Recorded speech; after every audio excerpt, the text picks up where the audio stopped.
اور اے آدم، تم اور تمہاری بیوی بہشت میں رہو سہو، اور جہاں سے چاہو اور جو چاہو نوش جان کرو، مگر اس درخت کے پاس نہ جانا ورنہ گناہگار ہو جاؤ گے۔ تو شیطان دونوں کو بہکانے لگا تاکہ ان کی شرمگاہیں جو ان سے پوشیدہ تھیں ان پر کھول دے، اور کہنے لگا کہ تم کو تمہارے پروردگار نے اس درخت سے صرف اس لیے منع کیا ہے کہ تم فرشتے نہ بن جاؤ یا ہمیشہ جیتے نہ رہو۔ اور ان سے قسم کھا کر کہا کہ میں تو تمہارا خیر خواہ ہوں۔ غرض مردود نے دھوکہ دے کر ان کو معصیت کی طرف کھینچ ہی لیا۔ سو جب انہوں نے اس درخت کے پھل کو کھا لیا تو ان کی شرمگاہیں کھل گئیں، اور وہ بہشت کے درختوں کے پتے توڑ توڑ کر اپنے اوپر چپکانے اور سطر چھپانے لگے۔ اور ان کے پروردگار نے ان کو پکارا کہ کیا میں نے تم کو اس درخت کے پاس جانے سے منع نہیں کیا تھا اور جتا نہیں دیا تھا کہ شیطان تمہارا کھلم کھلا دشمن ہے؟ دونوں عرض کرنے لگے کہ پروردگار، ہم نے اپنی جانوں پر ظلم کیا، اور اگر تو ہمیں نہیں بخشے گا اور ہم پر رحم نہیں کرے گا تو ہم تباہ ہو جائیں گے۔ فرمایا، تم سب بہشت سے اتر جاؤ، اب سے تم ایک دوسرے کے دشمن ہو، اور تمہارے لیے ایک وقت خاص تک زمین میں ٹھکانا اور زندگی کا سامان کر دیا گیا ہے۔ فرمایا کہ اسی میں تمہارا جینا ہوگا اور اسی میں مرنا، اور اسی میں سے قیامت کو زندہ کر کے نکالے جاؤ گے۔ اے بنی آدم، ہم نے تم پر پوشاک اتاری کہ تمہاری شرمگاہوں کو چھپائے اور تمہارے بدن کو زینت دے، اور جو پرہیزگاری کا لباس ہے وہ سب سے اچھا ہے۔ یہ اللہ کی نشانیاں ہیں تاکہ لوگ نصیحت حاصل کریں۔ اے بنی آدم، دیکھنا کہیں شیطان تمہیں بہکا نہ دے، جس طرح تمہارے ماں باپ کو بہکا کر بہشت سے نکلوا دیا اور ان سے ان کے کپڑے اتروا دیے تاکہ ان کے سطر ان کو کھول کر دکھا دے۔ وہ اور اس کے بھائی بند تم کو ایسی جگہ سے دیکھتے رہتی ہیں جہاں سے تم ان کو نہیں دیکھ سکتے۔ ہم نے شیطانوں کو انہی لوگوں کا رفیق بنایا ہے جو ایمان نہیں رکھتے، اور یہ لوگ جب کوئی بے حیائی کا کام کرتے ہیں تو کہتے ہیں کہ ہم نے اپنے بزرگوں کو اسی طرح کرتے دیکھا ہے، اور اللہ نے بھی ہم کو یہی حکم دیا ہے۔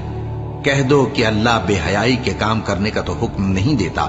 کیا تم اللہ کی نسبت ایسی بات کہتے ہو جس کا تمہیں علم نہیں؟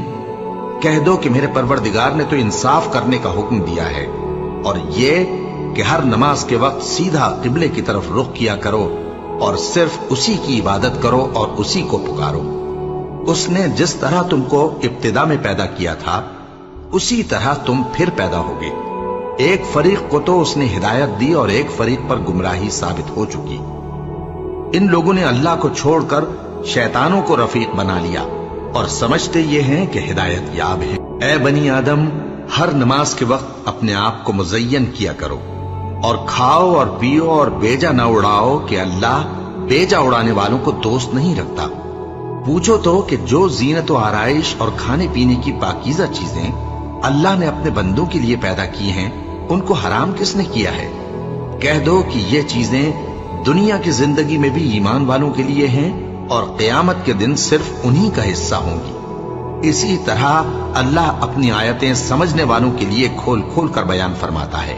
کہہ دو کہ میرے پروردگار نے تو بے حیائی کی باتوں کو ظاہر ہوں یا پوشیدہ، اور گناہ کو اور ناحق زیادتی کرنے کو حرام کیا ہے، اور اس کو بھی کہ تم کسی کو اللہ کا شریک بناؤ جس کی اس نے کوئی سند نازل نہیں کی، اور اس کو بھی کہ اللہ کے بارے میں ایسی باتیں کہو جن کا تمہیں کچھ علم نہیں۔ اور ہر ایک امت کے لیے موت کا ایک وقت مقرر ہے، جب وہ آ جاتا ہے تو نہ تو ایک گھڑی دیر کر سکتے ہیں اور نہ جلدی ہی کر سکتے ہیں۔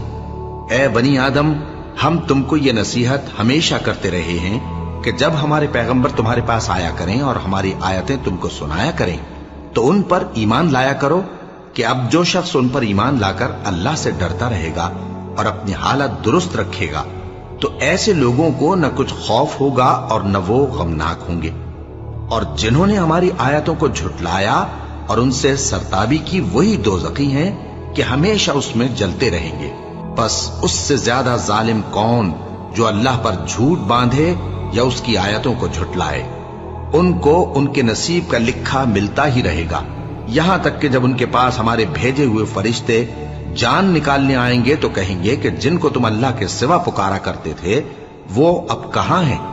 وہ کہیں گے کہ وہ ہم سے گم ہو گئے، اور اقرار کریں گے کہ بے شک وہ کافر تھے۔